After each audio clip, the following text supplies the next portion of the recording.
Salut à tous, bienvenue dans l'Antre. On se retrouve aujourd'hui pour une nouvelle découverte de réplique. Il s'agit aujourd'hui d'une réplique de chez GG, Guegui Armament. Il s'agit du TR16 MBR 308 SR. En bref, une canne à pêche. C'est parti.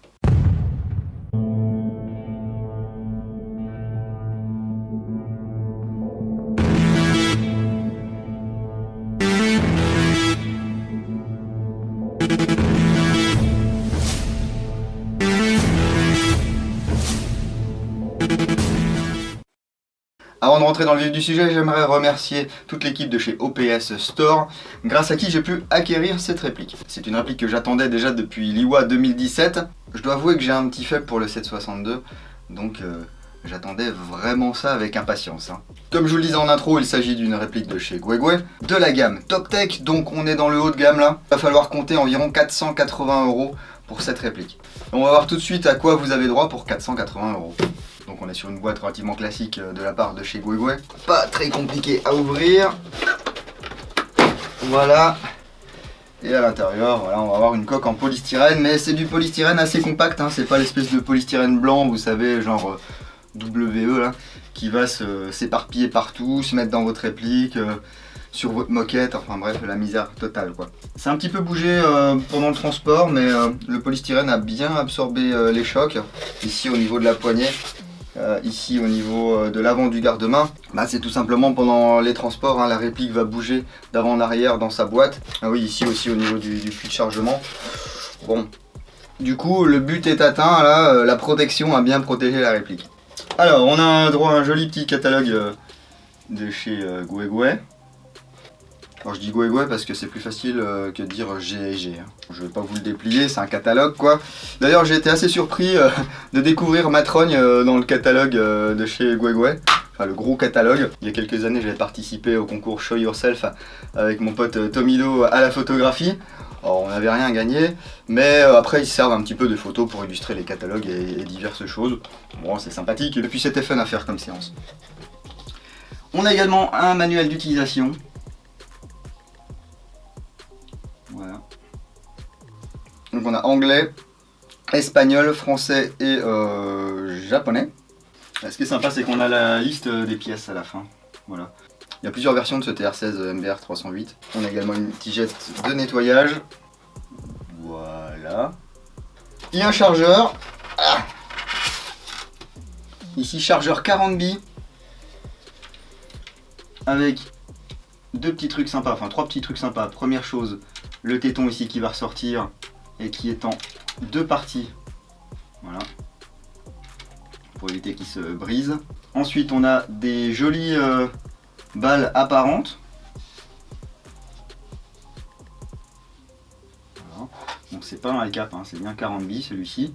Il existe des chargeurs high cap, il existe également des chargeurs 110 billes, mais pour l'instant ça n'a pas l'air d'être trop disponible, je pense que ça arrivera un petit peu après. Et ici on peut voir à l'arrière un petit bouton. Ça je vous en reparlerai tout à l'heure parce qu'il y a une fonction super intéressante sur cette réplique. Ensuite, ici on va retrouver la réplique. Alors il y a toujours ça aussi. Alors attention, c'est pas anodin ce petit truc là, parce que ouais super. Un petit bidule en carton, Guegui Armament. Mais ici vous avez une case à gratter. Donc vous grattez, vous allez sur le site de GG, il y a un emplacement pour mettre votre code et il y a des tirages au sort qui sont effectués régulièrement et vous pouvez gagner des répliques. Donc ça souvent on va les jeter directement à la poubelle. Prenez bien le temps de gratter le numéro et puis de vous inscrire sur le site. Ah, à l'intérieur ici il y a un BB loader avec une tigette. Voilà cette réplique, alors elle est assez longue. Le but étant peut-être de faire un DMR, je ne sais pas. Par contre elle est pas très lourde, je suis assez surpris. Vous voyez les dimensions et la masse s'afficher à l'écran tout de suite.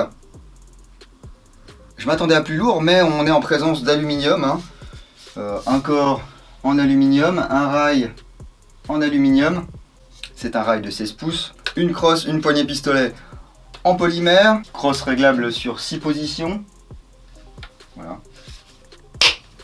Avec un verrouillage ici. Voilà, on déverrouille. On change de position.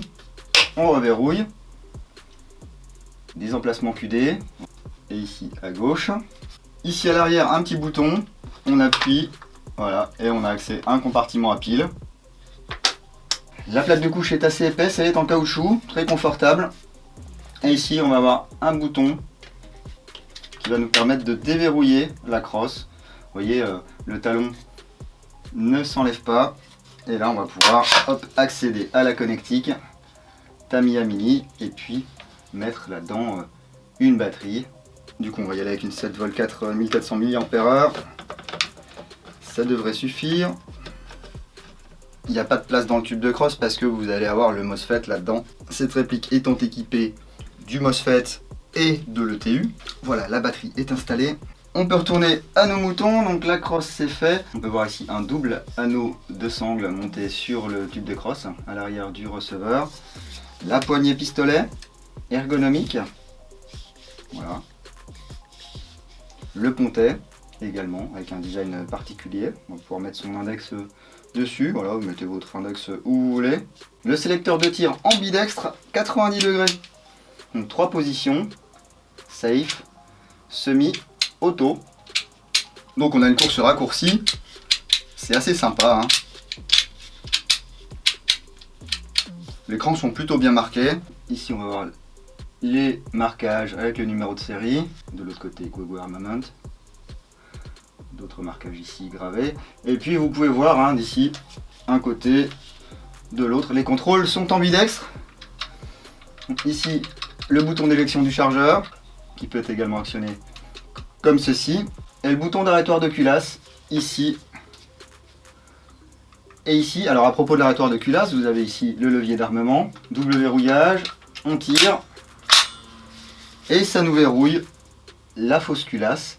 Ça nous donne accès à la molette de réglage du hop-up. Lorsque j'ai terminé de régler mon hop-up, j'appuie ici ou alors ici et ça rabat la fausse culasse. La trappe cache-poussière est en plastique. Vous voyez ici le grand puits de chargement, tout simplement parce qu'il faut encaisser ce chargeur. Hein. Voilà, le look est vraiment très sympa avec le chargeur. C'est léger, c'est maniable malgré sa taille. Vous avez un rail Picatinny qui fait toute la longueur de la partie supérieure de la réplique, donc receveur supérieur plus le rail. Ici vous voyez en plus ils sont un petit peu creusés. Le garde-main est octogonal, voilà, avec des emplacements Keymode. Les petits marquages gravés ici, de l'autre côté également.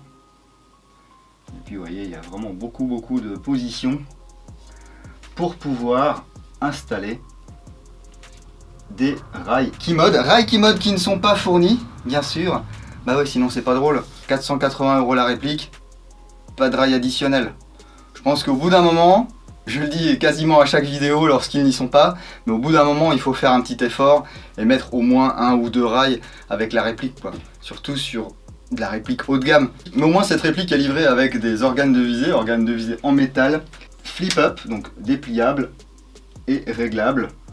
Ici, vous allez avoir une molette pour régler en dérive et puis une molette pour régler en hauteur. Nous avons également un flip-up qui va pouvoir être réglé ici en hauteur.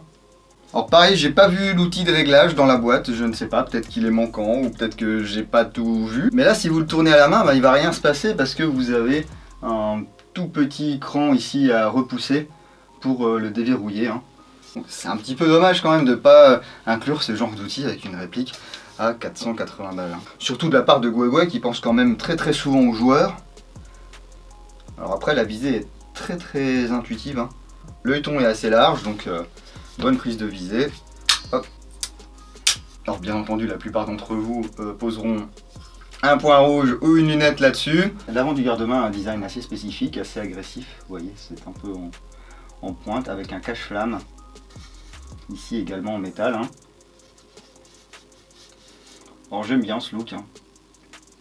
Dites-moi si c'est le cas pour vous aussi. Hein. Il est maintenu par une petite vis BTR. Dévissez la vis BTR avant de forcer comme un ouf. Et c'est un pas 14 mm anti-horaire. Hein. En tout début de vidéo, je vous parlais du chargeur. J'ai acheté 2 chargeurs supplémentaires. Voilà. 40 billes. Ils sont à 19,90 €. Et vous voyez ici on peut voir les 3 types de chargeurs qui devraient être disponibles pour cette réplique. 40, 110 ou 370 billes. Les 40 sont les seuls qui ont le look avec les fausses balles. Non, toujours de la très très bonne qualité. Et puis on va même retrouver le marquage, j'avais pas fait attention au début. Je sais pas si vous voyez. 7,62 par 51. On a vraiment des chargeurs très sympas qui vont rentrer dans des poches pour justement chargeur 7,62. Donc là attention, lorsque vous insérez le chargeur, le téton va ressortir. Ne remettez pas le chargeur ici comme un fou et tapez pas comme un sourd. Hein. De toute façon il va pas s'enclencher. Ça va permettre justement de ne pas casser le téton. Tout à l'heure je vous ai pas parlé de la queue de détente, il s'agit d'une queue de détente droite type sport. Voilà, en métal. À l'intérieur, on a l'ETU, Electronic Trigger Unit. Et on va pouvoir régler cette réplique en safe, semi, full, safe, semi, burst de 3, safe, semi, burst de 5. On va voir ça tout de suite. Ici dans la crosse, le MOSFET. Donc il est vachement plus petit qu'avant. Hein. Et en plus, on va avoir un buzzer. Quand la batterie est faible ou quand il y a un souci mécanique ou quoi que ce soit, vous allez avoir un buzzer. C'est assez pénible en fait d'avoir... tout un tas de trucs dans le tube de crosse parce que du coup on force un petit peu sur les connectiques et tout. Enfin, je suis pas trop fan du forçage moi, vous savez. Et là regardez ce qui va se passer. En safe rien, en semi rien et en full rien. Holy shit, my gun's broken. Eh bien non, je vous ai parlé du système d'arrêt de tir. Ici à l'intérieur du puits de chargement vous avez un petit interrupteur qui va être actionné en temps normal par cette pièce, et si j'ai plus de billes, la pièce s'efface, l'interrupteur n'est plus actionné, il n'y a plus de jus qui passe pour alimenter la gearbox. Soit on met un chargeur avec des billes, soit on met son doigt ici, on actionne l'interrupteur très doucement.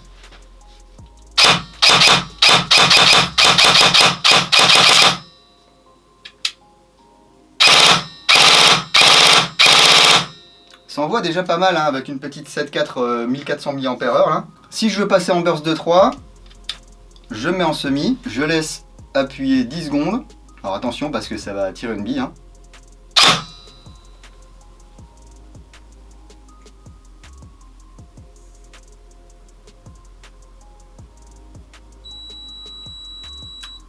Il y a un bip, je me mets en full.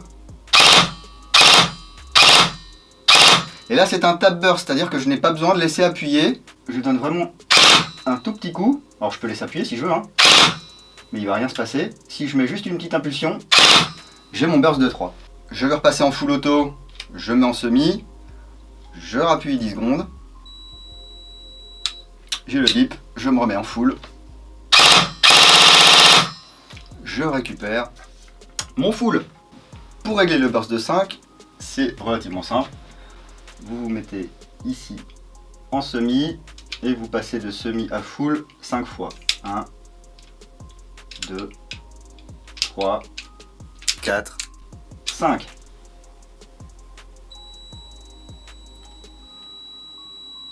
Un biplon et normalement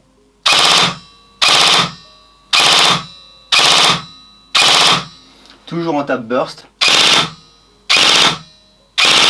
Bon, vous me connaissez, je suis jamais content. J'aurais bien aimé qu'on ait aussi la possibilité de bloquer la réplique en semi. Imaginez, je veux m'en servir en DMR sur les terrains, donc voilà, 400-410 FPS. Sur la plupart des terrains, je vais devoir bloquer ma réplique en semi, et là, ben, d'origine, je peux pas.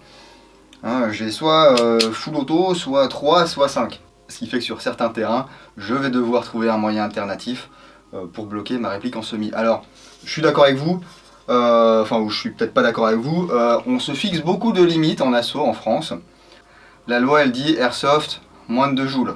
Et quand je teste une réplique qui sort 410 ou 420 FPS, vous râlez parce que oui, pourquoi les fabricants ils font pas des répliques à 350, etc. Il y a des marques qui adaptent la dureté des ressorts en fonction des régions et des pays parce que bah, les législations sont pas toujours les mêmes. En France c'est 2 joules. À part si l'importateur spécifie implicitement je veux des flingues qui me tirent à 1 joule 1, eux ils vont envoyer des répliques qui font moins de 2 joules, c'est tout, hein, et ils resteront dans le cadre de la loi française. Et puisqu'on parle de chronie, on va aller voir ce que ça donne.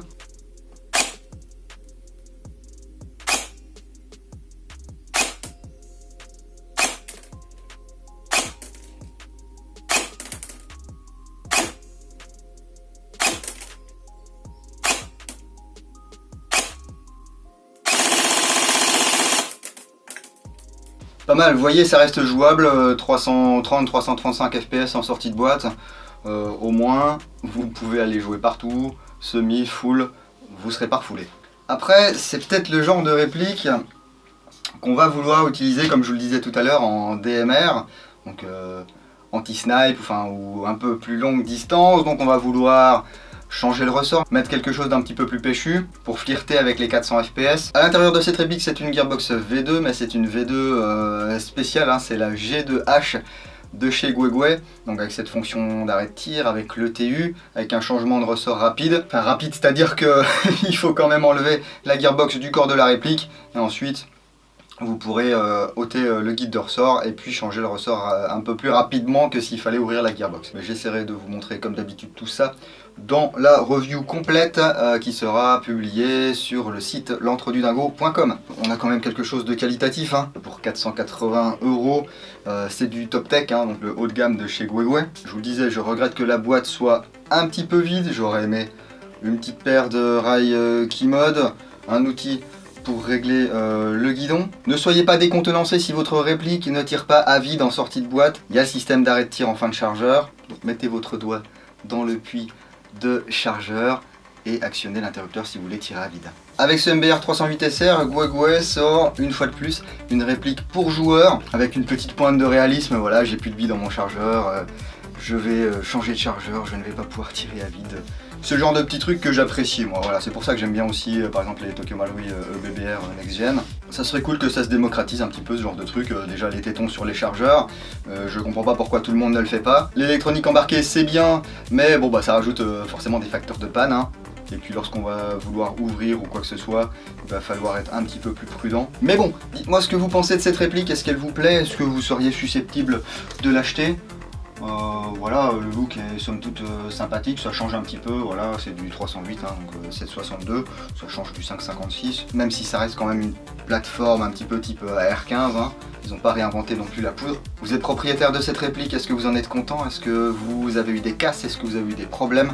Est-ce que vous avez changé des trucs dessus? Voilà, parce que sur une réplique à 480 € maintenant, je sais qu'il y a des joueurs, ils veulent pas jouer avec la réplique d'origine, je sais pas pourquoi, mais enfin. Là on a une combinaison avec un très bon joint au pop, un canon qui fait le taf, un moteur on verra, mais je suppose que c'est l'Ifrit 25 000 tours minute là, donc de très bons moteurs. Pourquoi dépenser encore plus d'argent dans des pièces qui n'en valent peut-être pas la peine en fait, et qui vont pas forcément upgrader votre réplique. Souvent ça va être ensemble canon joint, mais là je vous le redis, hein, le joint bleu désormais sur ces blocs hop-up là, à molette, le joint bleu de chez Guegui est excellent. Je remercie une fois de plus OPS Store. Si vous avez aimé cette vidéo, n'hésitez pas à mettre un petit pouce vers le haut. Si vous n'avez pas aimé, bah, le petit pouce vers le bas. Hein. Partagez, abonnez-vous, enfin ce que vous voulez, ce que vous voulez. Si vous ne voulez louper aucune info concernant l'antre, suivez-moi sur la page Facebook, l'antre du dingo. Ouais, vous avez vu, c'est fou, hein, tout a le même nom.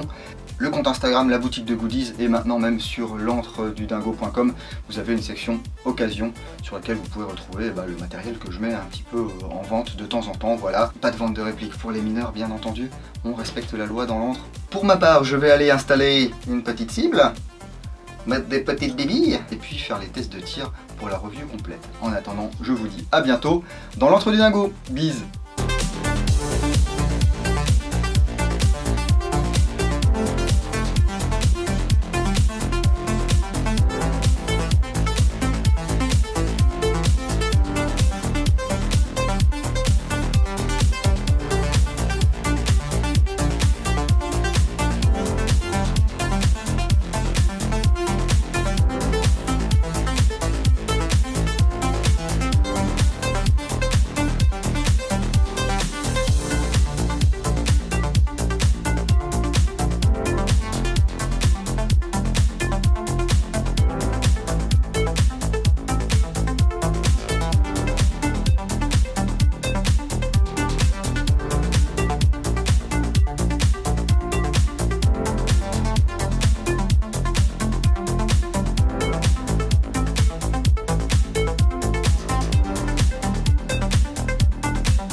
Ah oui, un dernier petit point.